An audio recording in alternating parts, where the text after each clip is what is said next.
Good morning, everybody. Welcome to the Barkada podcast. It's Saturday, May 8th. We're here at Manila Resto with my friend, Piersen Bowman. Morning, everybody. Morning, Marlo. Thanks for having me on. Yeah, dude. Really looking forward to this. Good to reconnect. It's been a long time. Yeah, I don't even remember the last time we saw each other. Probably sometime in our college years, maybe. Yeah. 15 years ago. Yeah. Just nuts, Which man. is crazy. Yeah.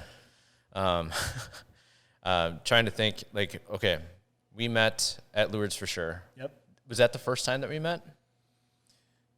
Well, maybe, yeah, because I think I started at St. John Newman, when we merged, right, when all the Catholic schools merged, coming from Sacred Heart. So I think St. John Newman was the start. Okay. But then it was right when we rolled into my freshman year, which would have been your junior, turned into, getting to meet. Yeah, so we would have just missed each other then at the middle school, right? Correct. Yeah. Yep. Okay. By a year, I think it was. Yep. And then you went to Lourdes? 1 year. 1 year. Yep. So that was your sophomore year? Or? I'm trying to think what that would be. Let's look it up. Yeah, let's look it up in the old 2000. I think this is going to be a new thing because this is going to help us fact check a couple things.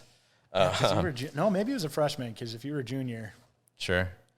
But, we're going to bust out some of these good old yearbooks and stuff. So that would have been my freshman year. Freshman year. In your junior year. Right on. So you went there 1 year. 1 year. Awesome. Yep. This is crazy stuff, man.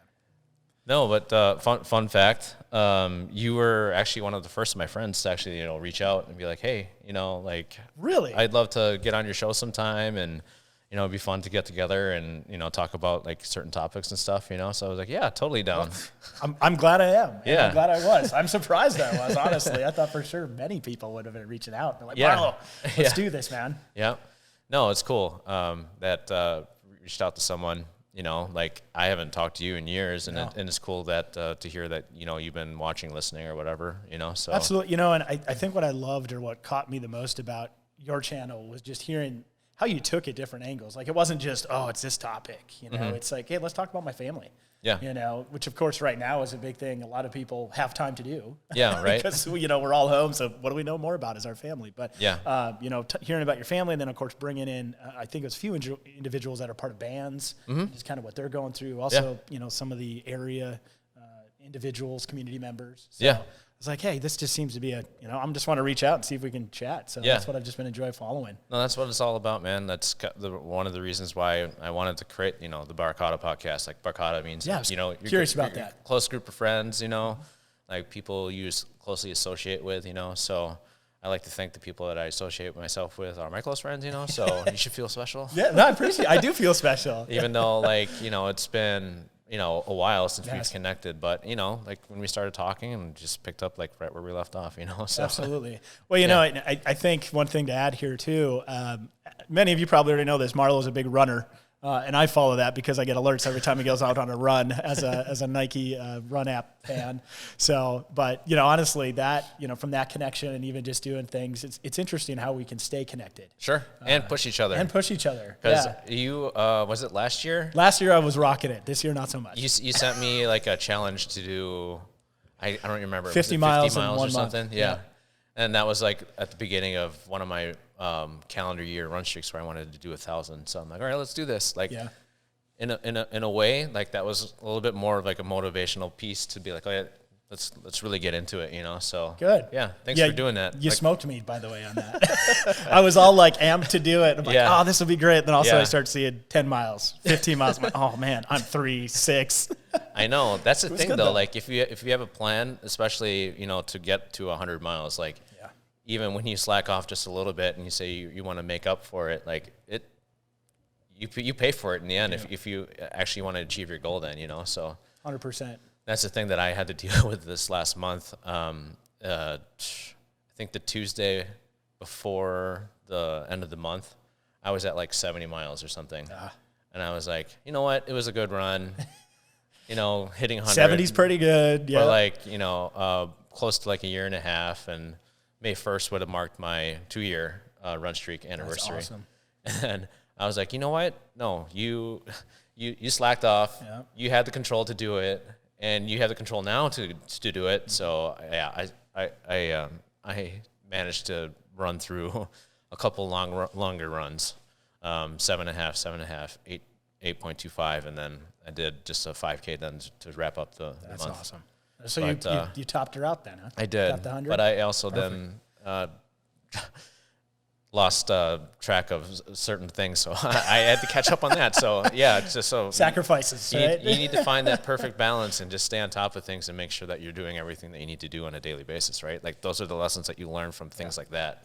Well, it's funny you say that, because even thinking of the routine piece that you mentioned, so often I think many of us go, well, motivation. I just need that motivation. Well, the reality is, once you get determined and you start getting, motivation doesn't really matter. It's about, I want to hit that goal, right? Yeah. That's really that driver, going back to your routine of setting that up. I know, for me last year, that was my goal. Like I wanted to just run. I mean, I think I ended up with 300 in a year, which was good for me, being not a non-runner for a while. Sure. And then, I fell off COVID hit, all that stuff. And now kind of getting back into it, it's just that determination to go, what do I want to do? Like, not the motivation, like, get up today, let's go. Because let's be honest, there's days, having young ones, both of us here. For sure. I don't have that motivation. I just want to sleep in, and sleeping in is like 7:05, right? Yeah. This morning, of course, the kids slept a little bit later on both of our parts, and it's just like, well, I don't have the motivation to go run, but it's like, you know what? I'm going to get up. I'm going to make something of the day. Obviously, beautiful Saturday morning here with the sun shining, but it's that determination to really drive you. So I don't know, just thinking about it for my own self, it's like that motivation is just always never there. It's just, you think it's there and it's gone. Yeah. And it's really that either you're getting into that routine, or you're just determined, like, I'm going to make sure I hit that 100. I'm going to make sure I do that. Yep. Whether you want to call it motivation or determination, for me, it's that if I lean on determination, I tend to do it more. Yeah, yeah. I'm determined to go after that. Mm-hmm. Shout out to our buddy Nate Boyce, right? You know him well, yeah, right? Absolutely. Another guy on my app that's smoking me right now. But he leaves like his notifications on too when he goes on runs, and I didn't do that at first, but then when he mentioned, like, it's kind of fun. Yes. And, to hear, like, every once in a while, if my kids are around, like, they have a nice little connection with him. So I'm like, oh, you want to say something to, Uncle Nate, and then they'll do something super random and probably give him a good laugh and then everything, so. Well, we all know when you're trying to get that extra mile and you're dragging, but to hear somebody's voice or hear a cheer or like, hey, Marlo likes your run or, cheering you on, you're like, oh, it is. It's kind of having that extra little kick in your step to go.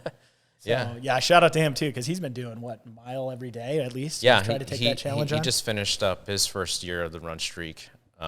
So he started after I did it, and he's like, "Oh, I can do this too," So that's awesome. Just cool. And then he says, "I don't think I'll make it to year 2," but I'm like, "I'm going to give you so much crap, the day that you say you couldn't sneak in a mile, whether it be like a 10, 12, whatever, 15-minute mile, like you're still out, you're getting the mile in, So. Absolutely. And even that 1 mile makes a difference. I mean, I've noticed, I know a lot of us either working from home. I know that's been my state for quite some time, and now getting back into the office, but it was just even walking. Yeah. Just, hey, you know what? I'm not going to just sit all day today. I'm going to get up and move around. Mm-hmm. And I noticed, number one, a significant difference in my health, right? Mentally, you're like, at least I'm moving instead of going to the kitchen and back. Mm-hmm. But then two, it's just, just helps this overall. Like if you think about just 1 mile, it seems far, but even 1 mile is not bad. If you can get 1 mile in, even if you're a 10-minute mile or 12-minute mile, whatever it is, that's still less than you got a mile in. You got a mile Who cares? in, and you're going to probably feel better. So again, I'm no fitness guy by any means here, so no advice given. But but it was just for me of how it just continue to move a little bit and just feel better. Well, we're going to talk a little bit more about that mental stuff, the mental grind, but it does provide an outlet for people. Like a lot of times, you can listen to music, you listen to books and stuff, but, lately I've been just finding myself, and on most of my runs, I just, no headphones, just detach, other than some of the notifications from Nate. Sure. But other than that, like, it does give you time to just wind down, think about things, and come up with new ideas, if anything, and just let your body go and mind go. Just get in your own little world and stuff. So, well, I think just that there's so much going on, to have that disconnect. Mm-hmm. For me, I definitely listen to music, but I've noticed too that even by listening to music, sometimes that adds more. Sure. It doesn't actually let me have that release of just like mental clarity. Mm-hmm. And then I get home and I'm like, oh man, I still got all this, I still got all it in, you know? So, but it's a good point, like trying to disconnect because we are so connected, right? Phones, computers. It's ridiculous. I mean, the constant action of either kids or dogs or whatever animals, and family life. There's just so much coming in. You got to unplug somehow. And you think of our generation. I feel like we're in like that generation of transition for a lot of different things. Yeah. Like we were introduced to email, AOL, Instant Messenger. AIM. I still remember Instant Messenger. All that stuff. You remember what your name was? It's going to be goofy, but I think I still use it today on other things. But I think it was Hyands. I don't know where I got it from. What? I have no idea where I came up. Like It's literally HYANDS, and I don't know why I came up with it. It was like Hyands. Because no one else had it? Pretty much, right? It was different than P. Bowman 1, right? Yeah, sure, right. It was something I thought was cool at the time, but yeah, AIM. Yeah. You remember yours? I don't know. I came up with a few different ones, but I think Flip DJ MCA was one. Nice. Or Philly Mode. Affiliate. I did on AFILI 8. My favorite was on the symbols. We started to incorporate symbols. Right? You'd have exclamation point or number sign. Like, yeah. Oh, we that? were just talking earlier. Kristen Burnish, like wasn't she like Kerplunks or with like different stuff going on? Yep. Yeah. Yep. That's fun. I remember a few others too out there, but I'll save them. But I did. Yeah, there were some good ones. Yeah. And of course, our Yahoo accounts, Hotmail. Yep. Remember Hotmail? I still see a few Hotmail accounts out there. I still see Yahoo as well. Yeah. I'm very surprised by that. I don't know why. I mean, Yahoo's good, nothing against, but I mean, I'm so used to Gmails, right? Or something Outlook. Yeah. Or Charter, depending on your cable company, right? Yeah. But yeah, Hotmail, that totally takes me back. Hotmail and Instant Messenger. Yeah. That was what we did, right? That was after school. Yeah. When you went and sat at this ginormous computer. Mm-hmm. Yeah. This no kidding. 6 foot, jokingly, of course. So just like 2 feet deep, right? And this monitor was maybe 10 inches, and you're the gateway. I think that's what we had back in the days, gateway. Yeah. So you had like the cow looking. And I totally remember all the sounds. Yeah. And I think the one sound we all will hate to hear is that dial-up tone. Right. When I hear that, I even cringe. Like, oh man, something's going. You're like, you're waiting for it to look and like connect, and then couldn't establish a connection. You're like, oh, come on. Or somebody picked up the phone just as you started. Yep. You're like, come on. And that's where you're like, Mom, I think we need two lines. Yeah. That's the thing back in the day, lines. Yes. Now cell phones. Now everything's digitally transferred in, right? So wireless TV for that matter. But yeah. Now going back though, Instant Messenger, I tell you. Speaking of aging us too, we have our smartphones now, obviously, and devices where we can store people's information. But back in the day, we either had like a pad of paper or something with numbers written down, right? Yearbooks. Anybody with numbers? Yeah. I remember that. Like, oh, here's my number, or here's my Hotmail account. Yeah, or just even memorizing people's telephone numbers.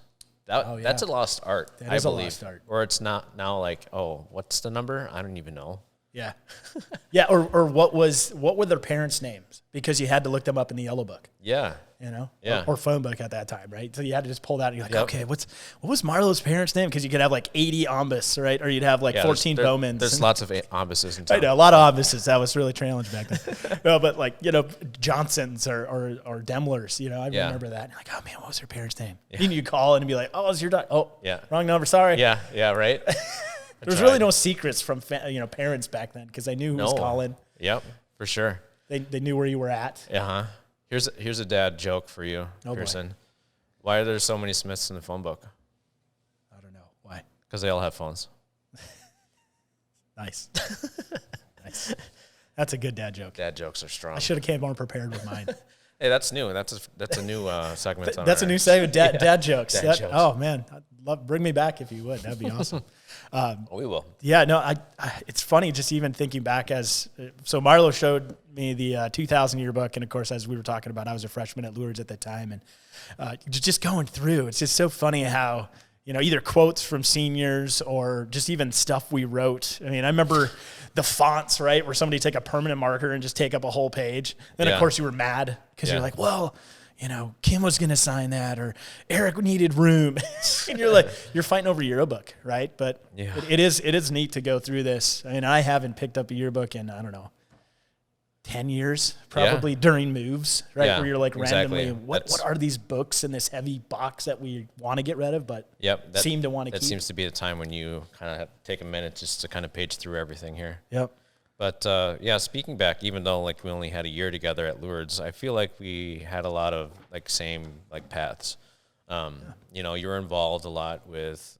You were in choir, right? I was. You were in choir. I was in band.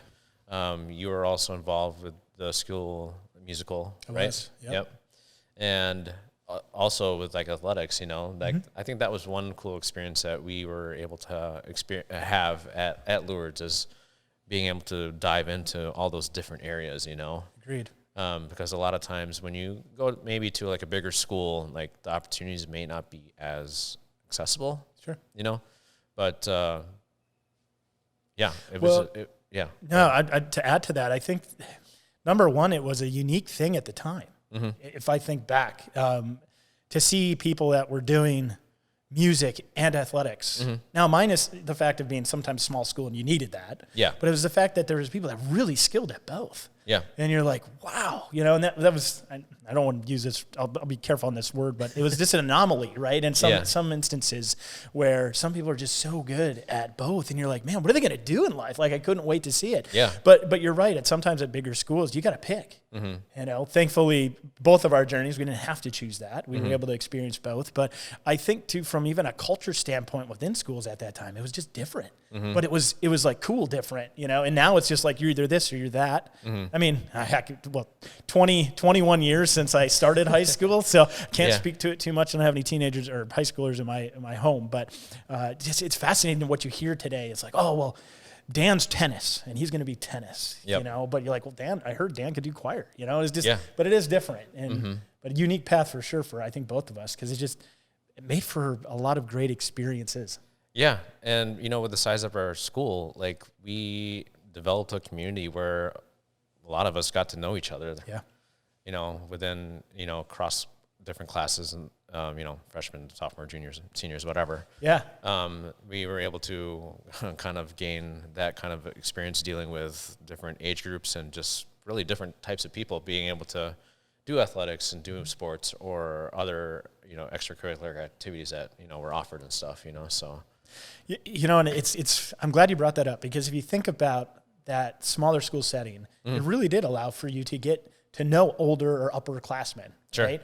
And normally you wouldn't get that, you know, unless they happen to be on that specific team. You know, obviously bigger schools, you got your freshman squad, for speaking of football, you know, and then JV is kind of a blend of sophomore, freshmen who are, you know, a little bit more skilled. But, you know, at a smaller school, you tend to be like, hey, we need people. Yeah. But it was a good thing too, because it made, I think it progressed a lot of individuals to be more mature. Yeah. Or it kind of forced the hand to say, you know, if you don't want to show up, you know, that's fine, but that's not acceptable, right? Like, and it wasn't driven by coaches. I think that's the other key piece. It wasn't, the coaches obviously would foster that, but I think it was really the teams are like, well, man, what's going on? Like, what's the problem? You know, what is it going, you know, personal life, you know, I think that's what's fast. You know, we always would talk more about that stuff than just like, oh, that's just Marlo, he's just checking out. Right? Yeah. Or that's just Piersen, he's got some problem. I don't know. Next like man we up. cared. Yeah, next man up. You know, but we really did. We really cared for each other. And I think, you know, even speaking about the people in our yearbook, if just going back, man, we still know a lot of them. And of course, Facebook, you know, being out there has been it's been different. A big one. It's different. So, you know, we were just talking about class reunions. Yeah, we were. Well, it is our 20th year since our graduation for class of 2001. And with all this like pandemic stuff going on, like I reached out to a few people and asked them what their thoughts were, if we should get together this year or towards the end of the year or next year. And I think the consensus was that we're going to do something next year. But yeah, it's just odd because even during our 10-year, like we didn't have too many people showing up. Yeah. But even now, I don't know. Like I'd love to see some people, but you know, with this day and age, like we were just, you know, talking about before with the social media. Social media, yeah. It's like, oh, I already know what's up. Yeah, Marlo's got a new baby, you know. It's like you do, but you don't. Like it's different, right? You know, but like we're all busy and there's always stuff going on. So it seems, you know, so. Well, you know, and to that point of social media just in general, I think people feel like you're seeing everything. Yeah. You're really not, right? I think we know that, but I think there's that. We need to understand when you actually meet somebody and you get to connect again, like even we're doing now. Yeah. That's really awesome because there's more we talked about than I would have learned about going on your social media page. Yeah, for sure. So. Just one sec. Oh, no problem. Morning. Thank you. Yeah, I mean, obviously, we can keep in touch with the people that we want to connect with, but, it's still, especially with our size of school and classes, like it would still be cool to reconnect with people, I mean, not everyone's on social media. No. And props to them. No kidding. Sometimes. I will say I did try for a while because, it was funny enough. It's interesting how it does play a mental game with you because sometimes you feel like, oh man, I need to have that or I need to do that. In disconnecting from that and going, you know what? But I did try. I tried to think for like 6 months, and I was like, how it got me was, it wasn't even somebody. It was I wanted to download something, and then it wanted login information. And I can never remember most of my login stuff. So it was like, well, let's sync with either Apple or Facebook. And I'm like, let's just do Facebook. Because I think I had an account like with them or whatever. Oh, sure, yeah. Right? Yep. So they got me. They got me you back. But it's all right. It's all right. Fun stuff, man. Yeah. So, all right, let's go down the path. Sure. After high school, after Lourdes, you went to? Yeah, so after Lourdes, my 1 year, I went to Oshkosh West. Okay. And I spent, obviously, the remainder of my years there. Okay. Graduated out, went to Marian University, so good old Fond du Lac. Right on, yeah. Kind of went back and forth, didn't know what I wanted to do. I think I speak for myself. I didn't know what I wanted to do. I changed my major, I think, 5 times. You're not the only one. Yeah, I kind of figured. And then, I took a little jaunt, went to technical school, thought I was going to be a cop. Really liked the field. What I realized is I really liked the idea of the field and the actual work. Sure. Which, when I say the work, it was more so like, hey, when you start your third shift, like, good luck getting, a day shift. I'm like, man, I don't want to work 11 to 7 in the morning. And props to those that do. But I tried it once when I was working in factory. Okay. I was like, oh, this is tough. Yeah. This is tough stuff. But anyway, so I spent that time, went back to Marian, finished out, and then I thought, what should I do? Because getting a degree doesn't necessarily mean that's what you're going to do, right? So I was like, what am I going to do? So I decided to go to Oshkosh for my master's, which really, I found my love for community service or public service, I should say. Sure. And that's where I got my public administration master's degree out of. And I really wanted city government. Of course, that was 2009. Of course, what happened in 2009, the fallout, right? Housing crisis, market crisis. So here I was just trying to find my way as a, right out of college guy, very little experience, which nowadays I know what I'm going to do for my kids is get them as much experience before they go, or internships, right? I didn't do any of that stuff. Yeah. So anyways, it was just kind of working around, worked at Oshkosh, worked at Omro, worked for a couple other municipalities, and I loved it, but I couldn't get in. And I was like, you know what, maybe this isn't for me. So my journey, I'll save the length here, but my journey ended up, I went to Nike, worked in Nike for a while, went to the Dell store actually as one of their managers, which great experience, but crazy just how dead it was in non-summertime. Which I know for many, it's like, well, around here, that's not crazy. That's normal, right? But I was down, it literally was just a ghost town, And then it went from like 5 people to thousands. Yeah, overnight. Yeah. And for like 4 months. But it was a great experience, got a lot of exposure to just learning what I do now is change. So I learned that. But then I came back here and actually met my wife on Match.com. Okay. So good old Match, which now has advanced significantly even in our time. Whereas I did a wink to her. That was pretty much the capability you had or an email. And I still remember her sending me a message back going, I don't know what a wink is, but let's connect. Yeah. So, but then I started at Oshkosh, actually Oshkosh Corporation. So I've been there now for the last almost 6 years. Nice, man. I took a little journey through HR, focusing now a lot more on change and just helping us not only just our digital technology team get through stuff like implementations or so on, but really looking at people side. You know, as we were just talking a little bit about mental health is, just like any project, we can always have an end date, right? But that doesn't mean we're going to do that. Yeah. As I mentioned earlier, you're not going to put a new item on the menu without testing it, without getting a little bit of voice of customer or having like, hey, what do you guys think? Do you think this would be worthwhile? Right? Same concept of, we're not just going to roll this out and expect people just to do it because we're all going to go, well, why? Why do you want me to do that? Why did we want to do that in the first place? Yeah. My favorite, and not just in organization today, but in many that I've been, was always flavor of the week, right? Oh, here's another change, right? Another change or something else. And you're like, if you do too much of that, that's just change saturation. Yeah. And people are going to go, yeah, I've seen it. It's just going to be another thing, and I'm not going to do it. So I've been blessed to be able to be a part of a lot of those journeys now of like, hey, let's talk to Marlo. Hey, Marlo, I think you're going to be impacted by this. Let's talk about that. And what do you think about it? because your feedback early on, it can very much well shape how this is going to be rolled out. Nice, man. Yeah. So it's been good. And, obviously being able to be in the area, get to connect with, you and still, obviously Nate, but it's just a pleasure to be around in this area. My wife, obviously, she's from Boston. I shouldn't say obviously because you don't know that. But she's from Boston, Massachusetts, moved here 6 years ago. And obviously we met, and here we are. We have 2 kids, 5.5-year-old and a 4-year-old. Nice. So a little bit younger than your oldest. But yeah. My daughter still acts like she's 7 or 14, Wow. I'm sure your oldest has her moments. For sure. But, my wife loves it. I mean, the area is just, it is one of those where you just feel, you can go out and you can just meet people. I mean, it's funny. I was just standing outside your restaurant this morning, and a couple runners passed, and of course I was doing the old classic look down at the cell phone, right? Like, don't engage, just do your thing. Yeah. And they were like, hey, good morning. Yep. My wife would 100% say in Boston, they'd say, get out of the way. Right. Not good morning. And that isn't to put down all of them, but she said that'd be the experience versus here. You get that homie of like, hey, I don't know who you are, nice. but good morning. Yep. And how that just sets your mood. Yep. It's like, oh wow, hey, good morning. You're out running, outstanding. Yeah. Speaking of that, like I'm always a big person about, just acknowledging people's existence. Yeah. Even if it's just a simple walk by, just head nod or whatever. It's like, hey, how you doing?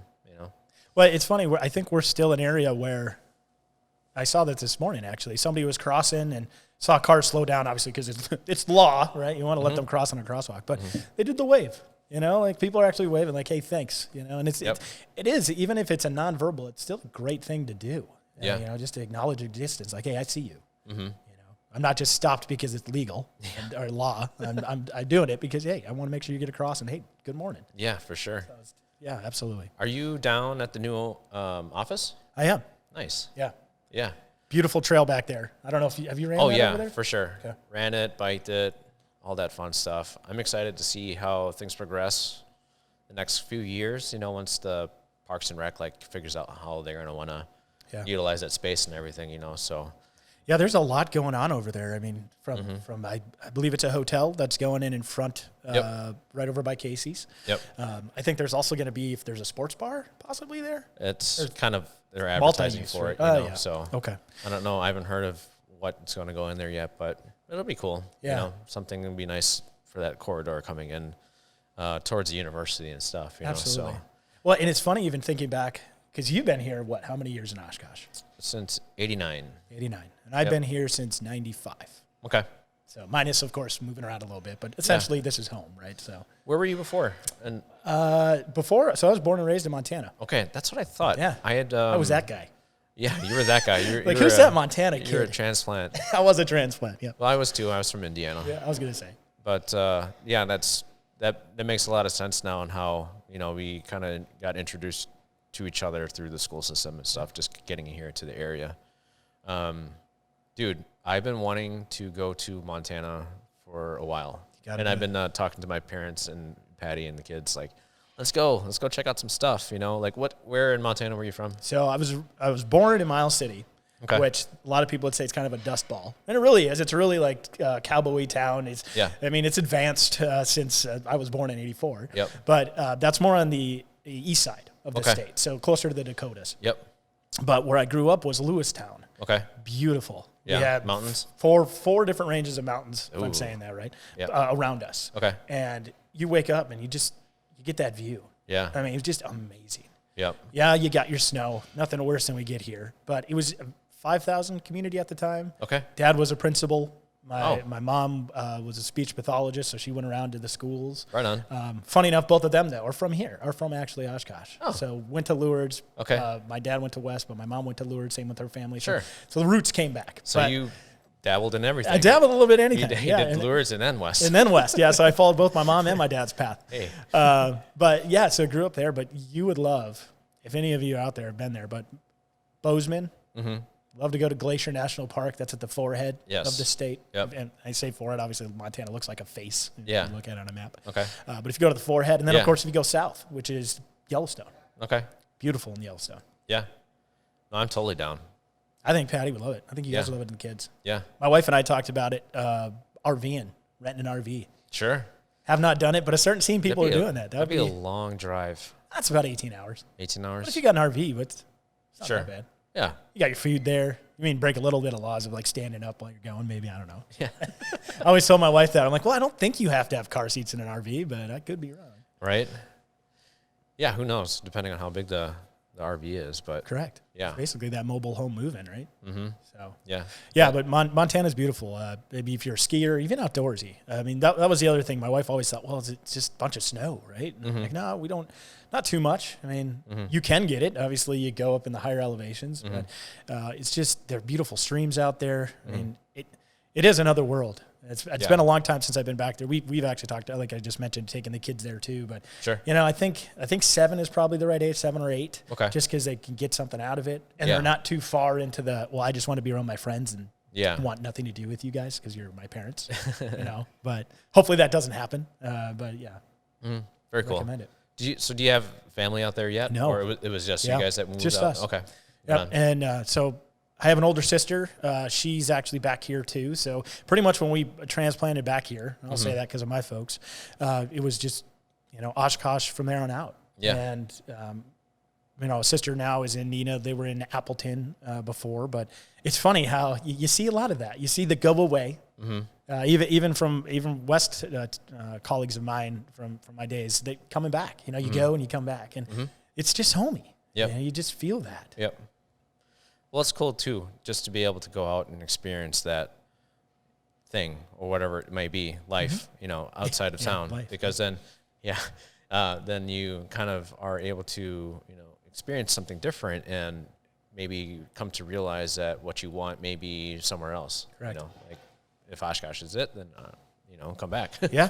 And then I love hearing stories. I was just talking to a guest that was just here last night at Manila about what they're doing, what they're up to down these days and stuff. And I went to school doing my master's down in Illinois.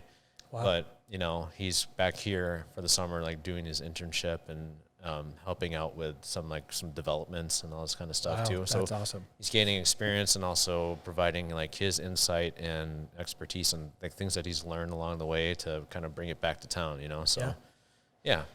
Well, and it's funny, going back to how long we've been here, right? So I just remember when Oshkosh was just a smaller town, right? We had EAA was our thing, right? Yep. EAA was the known thing. Heck, I still remember biking over to Hardee's by that place, right, just to watch planes. But we've just advanced so much. I mean, even if I look at Oshkosh today, from where everybody around, you're from here. When you tell somebody you work for Oshkosh, they go, "Oh yeah, truck." Because that's how long they've been around here, and that's what we started as. But even you look at like Amcor, and you look at what was Miles Kimball, now Silver Star Brands, right? I believe that's what it is. Well, 4Imprint. 4Imprint. They're blowing up. Yeah. Yeah. I mean, and it's awesome to see because we're bringing in a lot of that, I don't know, I guess you can say big city feel, but still small. Yeah. You're getting all these larger companies which are able to help, grow businesses, expand, what we have for options. And that's really cool. And especially for those that the story you were just sharing of that individual going down to, a big school, just like many here, I went from Lourdes, went to Madison, right? And they came back. And it's because they have those options. And it's just really neat to see that. Definitely. Well, we're going to wrap things up here in the first part. And then we'll get into a little bit of Osh talk. And then during Osh talk, we're going to talk about a mutual friend of ours, Father Dan. Yeah. Father Dan Felton. And his next step in life and in the church. That's just pretty cool, right? Yeah, very cool. And then what else were we going to talk about? Just a little bit. I think a little bit about, personal change. How are we getting through that? Taking a little bit of, I kind of alluded to it earlier, but, that mental health. What are we doing? How are people doing? And, I'll share a couple of stories of just my experience with COVID, hopefully relatable to a certain extent. But, just how do we get through it? And how do we continue to kind of come out of this stronger than we did when we went in? Okay. So, right on, man. All right. We'll be right back in just a moment. Okay.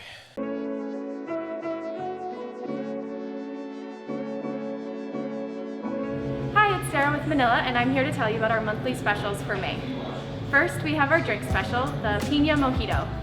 The Piña Mojito features muddled mint, rum, peach pucker, lime juice, triple sec, seltzer, and you guessed it, pineapple juice.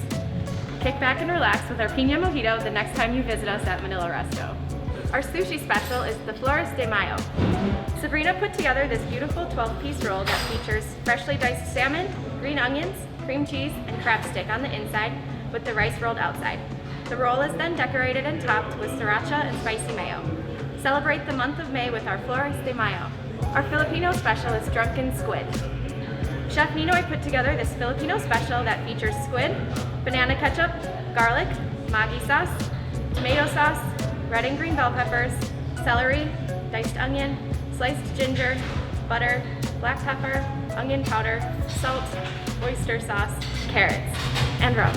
The dish is then prepared in a wok and served on a sizzling platter for you to enjoy. Come in and get this dish while it's hot. We'll see you at Manila Resto. Mabuhay!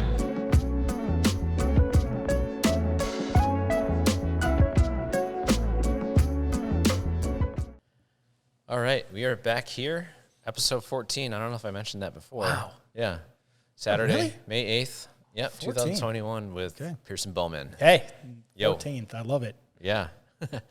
Here's to 14 more. No, Yeah, 14 actually, more. A lot more. Yeah, 14 more. 14 more. 28 we're going to round out at. No, just kidding. No, like we've been pretty much knocking out at least one guest a week, which is pretty cool. That's great. So even if we get to like 52 by the end of our first year, I think that's pretty cool. Absolutely. You're a second one this week, which is pretty cool. cool because Patty was on Wednesday. So Oh, that's right. depending on people's schedules, if it works out, I'll knock out 2 or 3, whatever. But Well, I just appreciate the platform because it's just such a neat thing to reconnect. And I think that's, if anything, for what I get out of this is being able to just reconnect with you and just honestly talk, as many of us have not done. yeah, then we get to document our cool conversations. That's right. That's really the reason. Yes. Yeah. Big shout out to our friend Father Dan, Daniel Felton. Daniel Felton. He is going to be recently named. I didn't put that correctly. Recently named. He will be named. He will be named. Yes. Bishop for the Duluth Diocese out in Minnesota. So that's pretty awesome. neat, man. I remember back in our middle school, high school days, right? Yeah. When he was around quite a bit. St. Rafe's. I don't know. St. Raphael's. I don't know when I don't know when they started doing that, change where the priests had to be in parishes for X amount of years. Yeah, I don't know. It seemed like it was a recent change, right? Because I felt like he was there for a while. He was. Because I remember even out when I was still at UW Oshkosh going to college here, I'd see him out at the jazz orgy down at Peabody's. Oh, yeah. Like, he was very well connected with the community. He was like always wanted to be a part of things. Like, see him out there. He had a beer. He was taking in the music and stuff, and he was really enjoying it. Then you see him out at the Y pumping some iron and stuff and doing all his workout in. Yeah. It is fascinating because he, obviously we both have gone through Catholic schools, whether earlier elementary or even into high school. But I remember when I first came back here, Sacred Heart was the school I started in. Mm-hmm. And obviously a priest, you'd go and you'd have communion on, I think it was Fridays.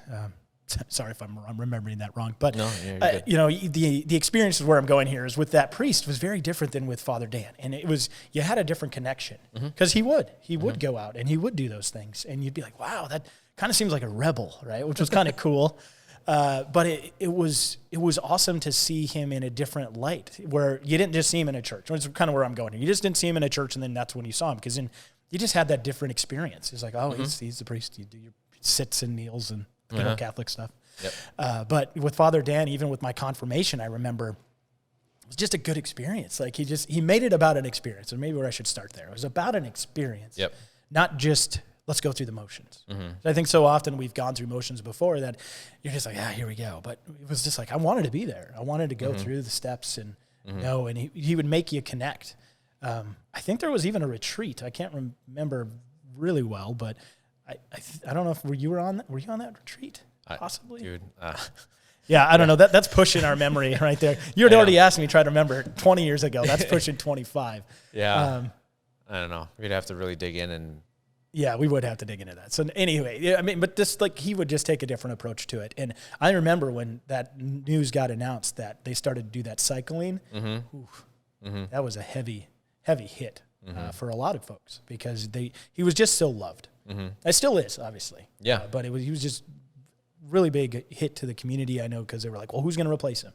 With all change, right? Well, who's going to be his backfill? Yeah. Just like Jobs. Who's going to backfill him? And Well, I mean, it's one of those things where you get the reasons why they want to do it, but at the same time too, you're selfish in your own ways where you want to keep that relationship, but change is always constant. And if there's anything that they're trying to teach us is that we have to work through change and those different challenges and stuff that may present itself, to us in life, so. Yeah, I mean, you always make those lifelong connections with them, and you can stay in touch. And then if you're ever in the area, right, you go visit them. Absolutely. But a little blip here from the Diocese of Duluth.org. On April 7th, today, the Holy See announced that Pope Francis named the Very Reverend Daniel Felton of the Diocese of Green Bay, Wisconsin, to become the 10th Bishop of the Diocese of Duluth. His episcopal ordination and installation of Bishop of Duluth has been set for May 20th. So I'm so glad you read that. I butchered those words. Dude, that's one thing. That was an awesome read, though. That's one thing that one of the things I thought it would be good for me to get into, production like the Barkada podcast is working on speaking a little bit more fluidly and just enunciating things properly, or as Netzer would, so lovingly say to us, putting the emphasis on the wrong syllable. Shout out, Mr. Netzer. What's up? That's a good shout. If you're listening, hey, you taught us well. Yes. But no, it's cool. Like Father Dan was special to us, the area, and the community, and he'll do great things for Duluth. It's pretty crazy though. The 10th, you'd think that would be more, right? The 10th bishop, but hey, that's awesome. That is very awesome. Yeah, and even making that connection of what you were just saying about change is constant. I think earlier on, which I think we're seeing more, but we didn't have that understanding, right? We didn't know that when this was going on. And even today, when we look at work, and it's funny, I was just thinking as you were reading that, so he's becoming a new leader, essentially. So if you look at it, he's becoming a new boss. Yeah. And we can all relate to that, right? Of having a new boss, having that experience. What are those emotions we go through of, oh my gosh, who are we going to get? Yeah. But it's understanding that we got to look inward and say, what is it that we're so fearful of? Right? What is it exactly that scares us? And I say that, in my words, thinking of my experience with Dan. I was fearful of not having somebody like him. But not realizing the potential of opportunity I could have with a new one, right? And what they could bring. Father Dan brought a lot, right? And I unfortunately, when I moved away for a little while, I didn't go back to St. Ray, so I'm not sure who's there or who was there after him. But I'm sure that individual brought something even better, right? And something that opened up more. And I think that's a big piece with change is we tend to focus on what we're losing and not focus on what we're gaining. And obviously, because gaining, we don't always know. Yeah, so for sure, right? It's really tough to go like, oh, hey, Marlo's leaving. Now we're going to have a new leader of Manila. Who's that? What are they? So it's easier said than done. But it's one of those things that just to try to mentally remember, there can be some good with it. Focus on the bad to get it out, right? You got to exhale it. We'll call it exhale the BS. But get it out and then, start to cycle back to what did we like and how do we continue to maybe keep that, but also look for the good in that new person. Yeah. I mean, I think this is a good segue into kind of the topics that you wanted to brush over. Oh, sure. Yeah. Obviously, it's where is this stemming from? Is it more COVID related or is it just in general, like just the total different landscape that we're experiencing now with the change? I think for many, we didn't look at change as deeply as we did pre-COVID. And, thinking of that and the words I just said, it's more about, I don't think we really reflected enough on what was going on. And for me, so the story just to share here for viewers is when we first went into COVID lockdown, I'll call it, right? Sure. So with my employer, it was March 16th, funny enough, my birthday. I still remember it. I remember that Friday, and I think my birthday was a Monday. Friday, I started to hear more about, it's starting to transmit faster. You're starting to get wind of it. Borders are starting to be shut down. I'm like, I bet I place money. We're going to get a call to work from home. Those that could, right? And I was fortunate to be one of those that could. But I got the call, and I was like, okay, Yeah, work from home. Now, mind you, my wife is a stay-at-home, so I was blowing up her world. I didn't realize that at the time, but after month 4, it was very clear. Don't you have something to do? Not here. Don't you have somewhere to go? Now, mind you, I'll add this as well. I was traveling before too, so I was averaging probably a 1-week trip every 2 months. So It was just a little bit of a stint somewhere domestic. Yep. But it was getting me out of the house, right? Mentally me out of the house, her having me out of the house. But I think where it stems from for a lot of us, we didn't focus on what was really happening. I will tell you 2 great things did come out before I kind of talk negative. But 2 great things were I didn't even realize how often we should have been using FaceTime. So before COVID, it was like, no, you don't call somebody on FaceTime. You got to text them first and say, hey, you cool with FaceTime? It became natural because it was our only way to connect. Yep. And I remember, I think we had like 12 team members on one call. It was pretty cool because you would pop up if you have an Apple phone. I don't know what Android has for options, but for Apple, it was they would pull up and then you'd pull away. And it was like, wow, this is cool. This is something cool. But the other thing was we just found a different way to connect to each other. They got to see my kids running in and going, hey, waving on the camera, and chiming in. Of course, I had to learn, too, how to deal with that disruption, as we would call it, right? A disruption. And honestly, I was like, let it happen. Yeah, it's life, right? It's a life. Yep. But for a long time, we all would say, I'm sorry. Oh, I'm sorry about that. And it's finally until I think one of my leaders came out and just said, stop saying sorry. It's okay. We know you got stuff going on around you. My daughter now being in kindergarten within the Nina school system, she went back in September. But my son, he's 4, so he didn't really have pre-K or anything like that right now anyways. But it was just like, holy crap, how do you deal with this? But I think really the topic to hit on here, Marlo, was that mental health state. And I was running a lot, and we alluded to that earlier too, I was running every day. And then I started running, I'm like, I'm going to take a break. I'll just take a month off. Or it started with a week, then it was a month. But I didn't realize how much not me doing anything, of just literally going down the steps, because I was in the basement. That's where my wife kept me. Kidding.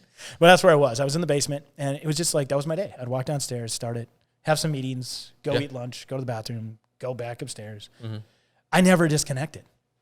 And I think many of us didn't realize that we weren't disconnecting.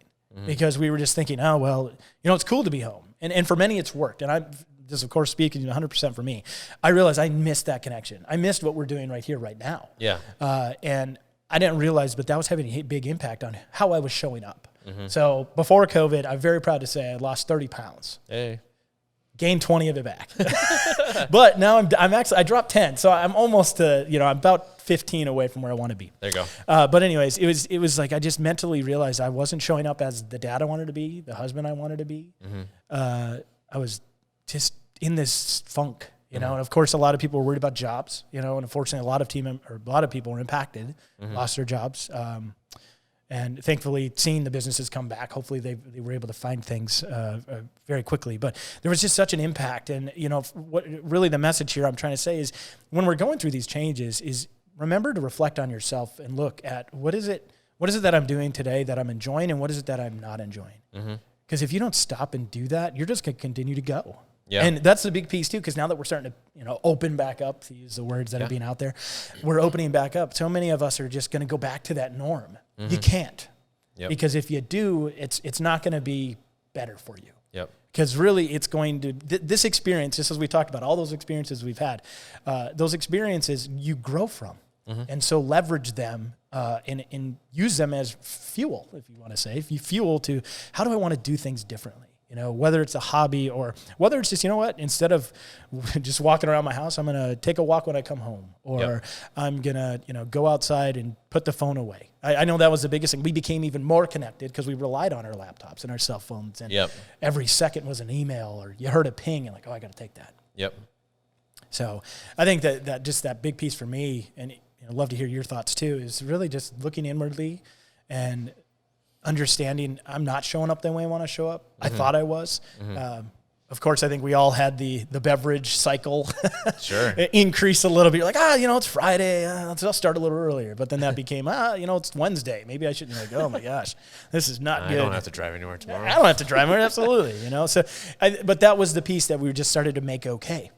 Yep. But before we wouldn't make that okay. So I was kind of reflecting like, hey, you're trying to stifle something that's wants to come out, right? You're trying to stifle it of an emotion of some sort. And that emotion, and it couldn't be frustration, it could be anger, it could be sadness, and of course this month, mental health month. So shout out to all those for going through this and experiencing, mental things. You obviously help out, reach out, stay connected. Being this month is a big one for that.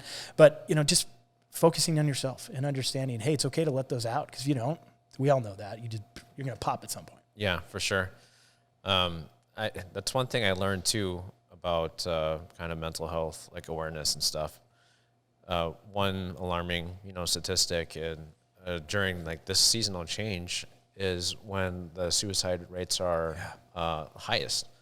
I think a lot of people around here in this area might associate, the winters or something like that with the time for that kind of depression. But there's depression all the time. But when you're looking at the numbers in terms of people, committing suicide or attempting suicide or whatever, it's this time. Like it's spring, things are changing, new things are blossoming, and just, life. There's a lot of change going on around life is coming back, and for whatever correlation there is, just stop and think, right? Stop and reflect. And that's the thing too, like you said, like it's given us a little bit more time to sit down and kind of reevaluate what the important things are in our lives.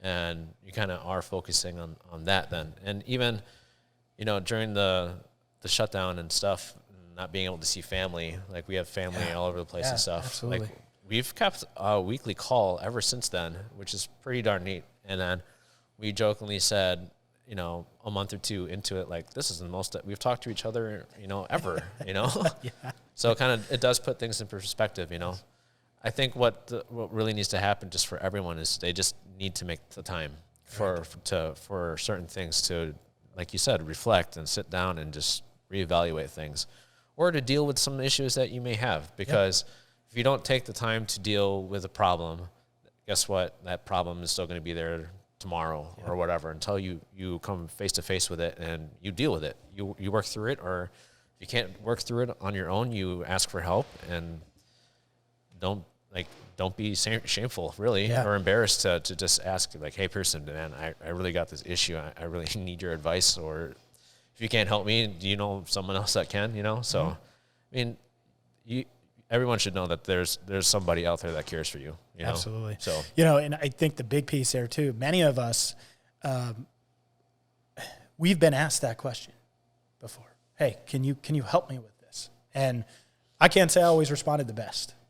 But I think now more than ever, I've started to look at, man, if I asked that question myself to Marlo, I probably had to process a lot to even get to the point of comfort to tell you that or ask you that question. So I'm already giving vulnerability. So it's not an expectation that you need to give a great answer. It's just that they will maybe want to be heard. And that's the biggest thing. Like that cry, I don't want to say the cry for help, but it's the mention of, I've got something going on. And by me even just telling you, that's just what I needed to do. I just needed to tell you. And for you to go, hey, I heard you. Yeah. And if there's anything you need, I'm happy to help where I can. Yep. And that's another good point about the connected with family. So many of us, right? We're like, oh, man, my parents are older, and we're hearing that this virus is going to hurt them worse, potentially. But we learned that leverage technology, right? Yeah. And you're right. There was times that we were zooming. Man, all these little things. Right. Zooming. We were Zoomies, I heard the other day. But you were either doing Zoom or you were doing some sort of WebEx or virtual thing. But Teams. It was just, Teams, just to stay connected. And it really did make you feel more connected than what we normally would do, like the Christmas, the Thanksgivings, the random weekend here or there. Yeah. Or just even the text, right? We get it very much into the text world. It was like, just call somebody. Yeah. Don't text me unless you absolutely need to, but call me if you got a minute. For sure. So Patricia's grandma, my grandma, because we're married now. Yes, that's her family's your family now. Yeah, she passed away this last year. And, prior to that, it was the COVID shutdown. We didn't know what the heck was safe or whatever. Like, she was pretty isolated already to begin with, which is another bad thing for, mental health and stuff. I mean, she had her help, like, come in and everything to check up on her and everything, but it's different, right? I had the idea of getting her a portal, you know, and just getting it set up at her home. It took a little bit of time, you know, for her to get, you know, used to how to call people or to answer phone calls and stuff like that. You know, just imagine like 80-year-old, man, I should know how old she was, but homework for yeah, this. she was up there, but you know, she was still sharp with it, but forgetful at times with that age. Yeah, if that all makes sense to you. It does. Yeah, but what a great thing to think of, Yep. right? To try to help that isolation not exist. Yeah. Although you still are in the four walls, right? But you're still, to have that visual contact, there's still something to say about that. Because like her great-grandchildren were a big part of her lives, or her life, you know, and it was nice for her just to be able to see them, and you know, it's different. Yeah. Like you said, that visual aspect. Yes, it's, you know, it's through screen to screen, but it's better than just hearing the voice. Yep, better than the voice and better than nothing. Yep. Right? As I said at the wake before the funeral, I just thanked, you know, their entire family. I was like, oh, thank you for sharing, you know, your grandma and grandpa with me, because, you know, growing up during our times, like we didn't have FaceTime. No. It cost a lot of money to call overseas, you know, to connect with them. You had 2 different plans, an international call or regular domestic. Yep. And a lot of times, you know, we're on the phone, it was a little awkward because of the language barrier and stuff, you know. I would try to speak Tagalog, they wouldn't understand me. And, you know, vice versa, if they would try to speak English and I'd be like, what? Yep.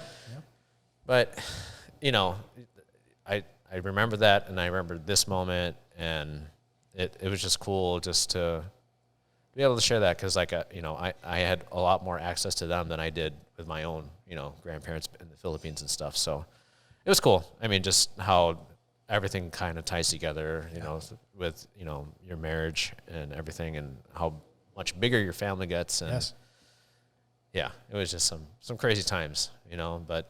How neat that she got to see her grandchildren. Yeah. Right. We're great-grandchildren. And to think of, we're back in our day, you would have had to buy a ticket and fly. Yeah. And obviously that wasn't happening last year. Yep. So. Or a blurry little printed photo. Oh, yes. The good Polaroids, or even Kodak back in the day. Yeah. Yeah. But shout out to Camera Casino, though. Still rocking it here in Oshkosh. Yeah, for sure. For how many years now? Yeah. No, we got to get one of those guys up here. Absolutely. Ratch, I don't think you listen to this stuff, but I'm going to get you to.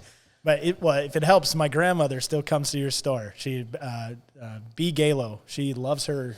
She still loves the whole Polaroid, and she loves to hear the click and the cycling. I'm like, Grandma, you know, digital, you just need that. But hey, it's stick to what you like, man. Yeah, it is a lost art form. And it's just something to be said about being able to produce like a different image on film. Correct. It's like when you listen to music, like listening to stuff on vinyl is different than listening to it through your iPhone, you know, so. Yeah, the sound, absolutely right. Sound quality, just the way it comes across, you know, the actual tone and voices you hear. Yeah, and there's something to be said, too, about that physical aspect of that media. Yeah. Like, you're holding it. Like, this is my vinyl, this is my CD, this is my book, you know. Yep. Like, everything's so moving towards, you know, just a digital aspect. And, like, that's all great and everything, convenient. But I hope people don't lose sight of just being able to touch something and then be like, oh, this is mine. I was talking to a friend yesterday about, you know, NFTs.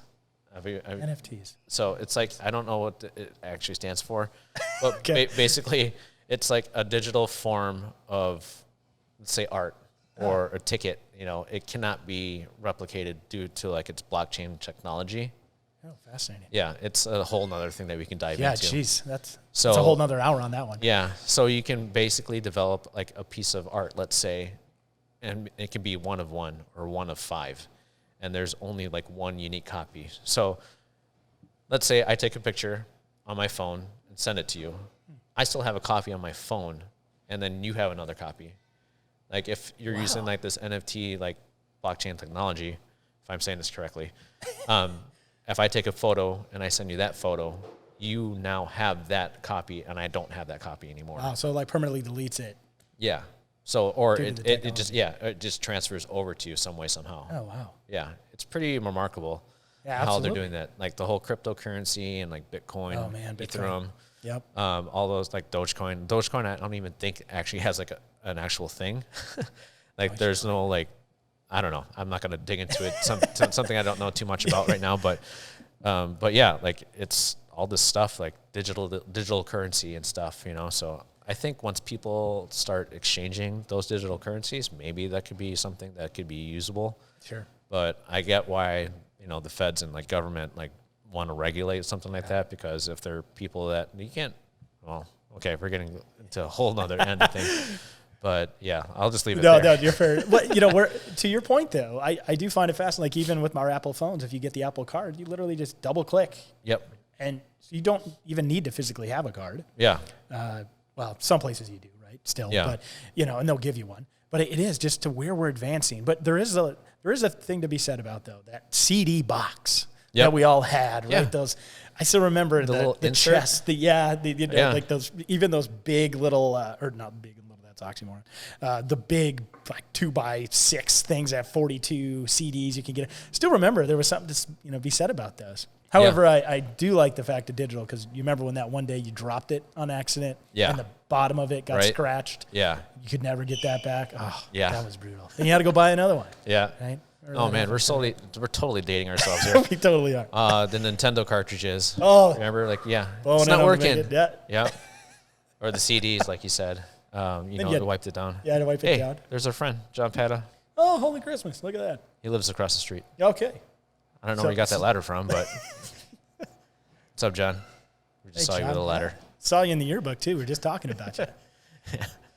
See, that's what we get. These people, a lot of us living around the area still, which is great. It just, gets to speak to why we're here. Yeah. It's a really nice area. For sure, man. While we're on Osh Talk. Yeah. What are some things that what are some changes that you like that you've seen over the years? Yeah, I'll tell you, downtown, just what they're doing to revitalize. I mean, I think it's the Sawdust District, right? The Sawdust District? South Shore. South Shore, sorry, that's South Shore. No, but yeah. But in the area, right? Like, that's what their vision is, calling it the Sawdust City or whatever. City. Yeah. Yeah. But what they've done there, I mean, even with the D3 league that we have. Yeah. A couple of the beer spots that we have over there, too. I mean, it's just amazing. Well, I just read on the Oshkosh Examiner, shout out to Oshkosh Examiner, they're awesome. They were just breaking some of the news about how 5 different developers were presenting plans to the city council for approval. All kind of similar ideas in terms of creating some nicer, like, apartments, mixed-use retail. One of them wanted to pitch like a riverfront dining and stuff like that. So that could change that whole area like drastically, and it'll be really cool, Absolutely. And I was reading some of the threads about some people were like, well, we need more low income housing and stuff. And like, I do see that. If I were to would I put low housing income there? I don't think I would, Like the whole idea of kind of getting the development into that particular area is like the tax revenue that will come in, that will go back to the city. Correct. And just bring more people to the central city, which we are really working hard at redeveloping, you guys are doing great down here. I think that'll just be great just for everyone, Yep. And there was one person that said, what's the attraction to like downtown? And I'm like, really? I might reply later and just tag every single business that is around here. It's so cool. It is very cool. And if you think about, how far Oshkosh has come and how it's progressing, I think it's going to be even better in the next 5-10 years. I can't wait to see it. I can't either. I mean, even thinking back to what we were saying about the attraction used to just be EAA. There's way more now. Yep. I mean, from thinking about the waterway of just what they expanded there for biking and running, as we were speaking to earlier. Thinking too, just in that general of what they're trying to do down here. Downtown. I remember downtown back in the 90s was like, you don't really need to go downtown. Yeah. I lived on what we called the west side, right? So anything west of 41. Yep. But it was just amazing to see everything that's starting to pop up, and it's luring people back. Like you spoke as Peabody's before. I mean, CBC's Calhoun Beach Club was a big spot for me back in college. But now, of course, unfortunately do that event of the fire, but Molly's or Mabel's. Mabel's is nearing its completion. Awesome. I don't know if you've had a chance I to drive. did. Yeah. I did when I was. I took county. Believe it or not, I took county A because I'm in Neenah. There you go. It was a great drive. Again, a tribute to Oshkosh and what they're expanding on, because we come down to Menominee Park. Yeah. But just even the restaurants. My wife is a big restaurant person and goer. Sure. So she's always like, "Well, what's new? What can we try?" And, just a couple of the other places that we were just looking at. It's just awesome to see that they're downtown. Yeah. And I think the whole spirit of revitalizing the downtown is spreading through the Fox Valley. Yep. Because even in Neenah, we always see downtown Neenah. That's kind of a hot spot. Dude. Downtown Neenah is super awesome, man. Yeah. Yeah. They've been doing some great stuff. Next time we have you on, we should talk about that. Oh, that'd be great. Love all the things and the directions that they're going to. Correct. So. Yeah, no, that would be good. But as far as, sticking on Osh Talk, I would say, Menominee Park, just everything they're doing. I mean, thinking about even the light show that they do for Christmas. I mean, my kids. Celebrations of light. Yeah, Celebration of Light. They cannot wait to come and see that. Yeah. And even just coming down to see, what was it, Rib Fest a few years ago? I know they paused on that COVID, but loved it. All over the place. So again, it's just showing you what Oshkosh has to offer, and not just being a drive-through, as many would say. Right? Yeah. The drive-through city. It's Milwaukee to Green Bay. No, there's a lot more in between there. Oh, for sure. But yeah, I mean, that's another mission of ours here, just to continue spreading awareness of all the cool things that are around town. So. Absolutely.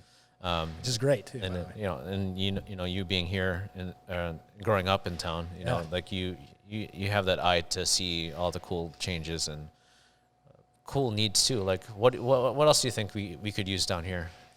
Wow. Hey, let's focus on the downtown area to narrow it down a little bit. Well, you got beer covered, I think, for now. But there always could be more beer joints. Yeah. Boy, that's what I'd have to think on, I think, Marlo. I'm not 100% sure. A friend, Diane, over at 44 North Advertising, shout out to her. We were talking about this a while ago. This was years and years ago, but I think it still holds true. Like a little boutique hotel, Oh, yeah. like like a Copperleaf in a sense. Copperleaf, yeah, right? But yeah. maybe not that. Well, I was going to go step up and go Iron Horse. Oh, yeah, there you go. Yeah, you're right? a lot higher than that. Yep. But Iron Horse, do a 10 to 20 room hotel if it needs to be that big, but you provide a nicer option for people to stay at. I thought that'd be a perfect fit down over by the Howard and everything. I agree to that. Yeah. The Howard, by the way, too. Yeah. Phenomenal what they've done there. Yeah, for sure. But I think that would be something totally unique and cool to bring to the area at some point if someone was willing to do that. You know? So, but yeah, that whole South Shore Sawdust District is going to be changing right before our eyes, and it's cool to hear and see all the new developments or developed plans that are being pitched to the city council, and then I'm kind of interested to see what route they go. Yeah. So well, and there's just so much. Speaking to your boutique hotel idea with the Leach Amphitheater. Yeah. Right. Perfect for having guests. I know we got the Best Western, which is a great option too. Yeah. But to have that just experience, if we had something like that, it'd be amazing. I mean, I think back to the days of the Pioneer. You remember the Pioneer Inn? Yep. Fortunately, we weren't able to get that all squared away. But yeah, to see something to that extent too. Yeah. Wow. That would be really, really good, I think, for Oshkosh. I think their plans are in the works. I should I should dig into it a little bit more. I think it got put on hold, with COVID and everything like that. Okay. But I don't know what they'll be planning on doing in terms of timing, if they put it on hold completely, or if they're just waiting for the right time to go ahead. But yeah, there's going to be a lot of cool things that are going to be happening here pretty quick. So when I think too, just the continued attention of what's going on with not only local businesses, but the businesses that we have seen grow to larger, corporation size, of just bringing in more attention to Oshkosh. Sure. And it's needed because Oshkosh has so much to offer. Yeah. Which obviously we've lived here quite a few years. Yep. So can attest to it. Such a unique layout in terms of land, the water, lake, river. Yeah. Lakes, really. Lakes. Yeah, Butamore and Winnebago, and then the Fox River going right between it, Yeah. Accessibility to all the rest of the cities in the valley and Fond du Lac and stuff, so. I still love the fact that you can just drive 15 minutes west on 21. Yeah. And either you hit Omro or you end up hitting beautiful fields. Like you hit country. Yeah. And that's one thing my wife said. She's like, I could not find anywhere more for our kids to grow up, for experiences to go from city to to country to, Yeah. just it's amazing. It really is. For those of you who were watching episode 13, I threw a little drone shot that I did for a buddy of mine, Scott. Shout out to Scott Peck. I don't know if I saw that. So Sherry Peck's brother. Oh, sure. Yeah, yeah. Oh, wow. Yeah. Small world, Yep. right? He's a realtor now. Okay. And recently just won Best of Winnebago. Wow, congratulations. That's awesome. Yeah. It's really good. And he had asked me to go fly over this piece of property that some of his buyers were looking at. And it was some kind of like marshy hunting area that they couldn't really access, without, a drone or ATV. Like you couldn't get one or the other. So he called me up, and I put together like a little bit of a 30-second clip of me being able to capture a deer cutting through. Yeah. I'll have to check back on that. Well, I can pull it up here in a second, but I'll show that here just before our last segment for the Manila Beat. So awesome. Yeah, we'll check it out, and we'll get back to Manila Beat and wrap things up here with Piersen. Perfect. Right on. Thanks.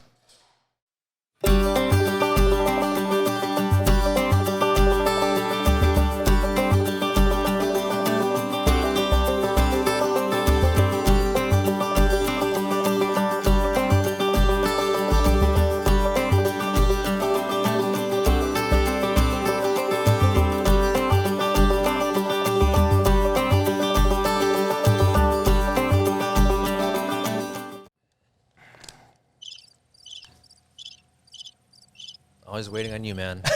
The crickets. I knew I was going to get the crickets. Wow, they went on. That was a long cricket. Yeah. Let's get out of here. Get out of here, ready. All right, we are back. Episode 14 with Piersen Bowman. We're going to wrap things up here with Manila Beat. Excellent.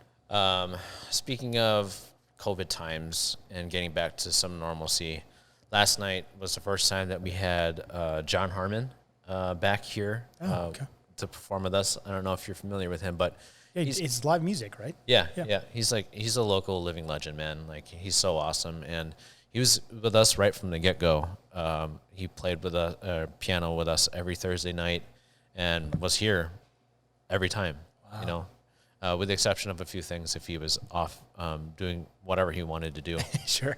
But yeah, he can call the shots, man. Like, he's totally awesome. But yeah. Him, his buddy John Gibson were performing. So John Gibson plays upright bass, and they've called their duos the Johns. Yes. Why would they not call them that, right? Yeah. But they have a long history of performing together. But it was cool to get them here last night because, for one, like, it's been way too long since John's performed here. And two, like, just to hear and have that interaction between the musicians and the guests and our team, it just adds a whole another element, and that element is something that we've been missing here at Manila for so long, and it was just awesome. Yeah, like kind of felt a little bit of normalcy, right? Yeah, coming back. Yep. And they brought in a lot of their family and friends, and Mrs. Conrad. Did you have her for art? Probably did. Yeah. Yeah. She has some of her art on display here. Really? Yeah, she was our featured artist for the First Fridays event and stuff. So, yeah. What a great thing to do. Yeah, go take a look. Yeah, I'll definitely have to look around. That's a cool thing, though, about, like, kind of tying in a little bit of Oshkosh is the whole First Fridays thing and everything, So it's just going to get more people back downtown, and as more stores and stuff participate. And then, as a small business owner, for a lot of these shops, they're only open until like about 5, 6. But it's cool to see those shops open later on at night. Yeah. So are they doing a wine walk again? They did that a few we're years gonna ago. put that on hold until later on in the fall. Okay. Just because it's still kind of close to all this stuff that's going on, and hopefully the numbers will continue to improve, and then that we can have that event as normal. So. I don't remember if Jess was planning on doing some kind of virtual wine walk or not, or if we can save up those, because we're allowed to do 2 of them. Okay. So maybe we'll just push them off to Big later on in the shebang. year. Or do it further later out. Yeah. But yeah, that's something that we're excited to kind of slowly bring back here, to Manila with the getting our musicians and stuff back here and That's stuff. great. You know, so. I know that's a huge pull for myself as well, for wanting to go out, is to get that experience of live music. Yeah. Because it just adds so much to that atmosphere. Yep. It just, and I honestly, it's just nice even for our kids to be able to just experience that. And For sure. Kind of even start to see their interest in if that's something they want to do. Yep. Right. I think I said welcome back to so many people. That's great. When John was really here, great. like, welcome back. John Gibson was here, like, welcome back, man. Mrs. Harmon, like, welcome back, And then gave her a hug. She's like, oh, I miss giving people hugs and stuff. Yep. I'm like, yeah, no, I hear you. Physical connection. Yeah, yeah. What else we got going on? Well, by the time this is going to get posted, it'll be Star Wars Day downtown. Okay. Are you a Star Wars fan? A little bit. Yeah, I would say I'm in the same boat as you. Yeah. I get a little bit into it. I can't say that I was the first in line to buy tickets for the release of each episode. But I'll watch them. Yeah, I grew up watching them Entertaining. too, and I got to reconnect with them. I know my kids were a little anxious, or they're interested now. Okay. And I think we've started the first Star Wars movie more than a couple times, and we couldn't get through like maybe the first the part of it. And like, oh, it's scary. I'm like, okay, we'll try another time. Try another time. Keep trying. Yep, keep trying. But yeah, it's a cool thing that I think we're gonna look at continuing to do on a yearly basis. That's neat. Good, and then a lot of these shops and stuff have cool things going on. So we'll share some pictures as we go throughout the day and show like all the roles and stuff that we've created for this event. So yeah, Look forward to seeing that stuff. yeah. When was the last time that you guys were here at Manila? I think we did a couple. When was your last Manila experience? Boy, I hate to say it's longer than I can remember. It's okay.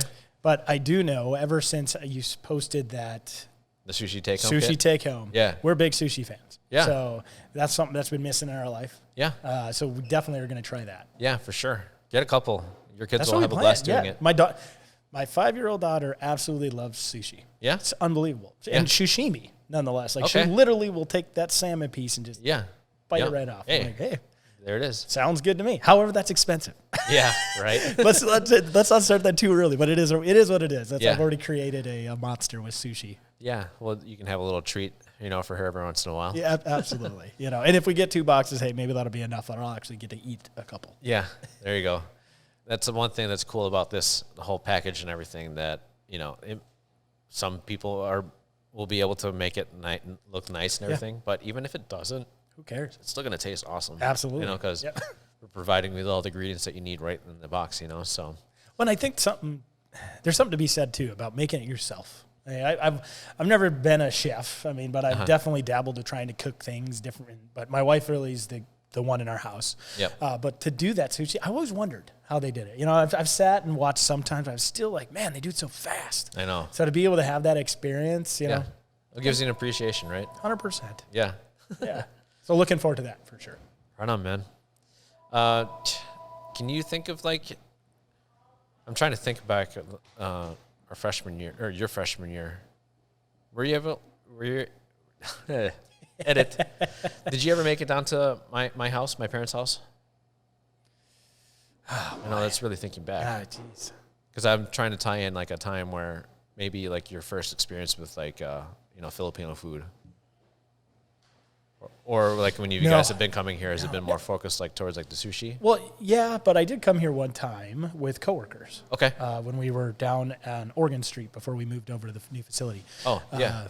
I'm trying to think what I got. I did get some sushi, but I did try something else. Uh-huh. I liked it. Yeah. I definitely need to dabble a little bit more outside of my comfort zone. I think it was is that going to be too spicy? Sure. But it wasn't. Yeah. It looked like it was going to be spicy, but Yeah. you got to just sometimes dive in. Yeah. I'm glad you bring that up. Our style of cooking is from the north, and it's not known for their spices and stuff. We have a few spicy dishes or things that can be spicy that would be coming from the south. Is where you would tend to find more of those hot peppers and stuff like that. So, and that's what my wife would like. She loves spicy. Perfect. So it's a good blend for both of us. Yeah, yeah, yeah. Our kalabasa would be one of those southern dishes that could be made hot. It's like a coconut milk base and stuff like that. So, but yeah, there's plenty to choose from. So, you guys have to come in. Absolutely. We will definitely. We can talk a little bit more about that, and then you guys can share your experiences then and stuff with that. So happy to do it. Yeah, man. Well, cool.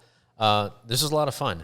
Yeah, thank you for. There's a lot of things that I don't remember. Yeah. Glad to be able to reconnect and be able to pull these bad boys share your out. stories. I know, right? Cycle through these again. Yeah. Those of you watching, pull that yearbook out again. Just go through. Maybe we should scan and post some of our pictures, man. Oh man, there's some bad ones in there. My favorite. I was talking to Marlo about this earlier, and it was the fact of what the clothes we wore back then. And my favorite was the hairstyles too. And because they're black and white, I couldn't see it, but I remember I did the highlights. Yeah, I did the blonde highlights. Yeah. I skipped the highlights. Yeah, good for you. You made just the right went call. straight black. Yeah. Love it. But yeah, we'll have to circle through some of those, maybe throw those up. Yeah, right on.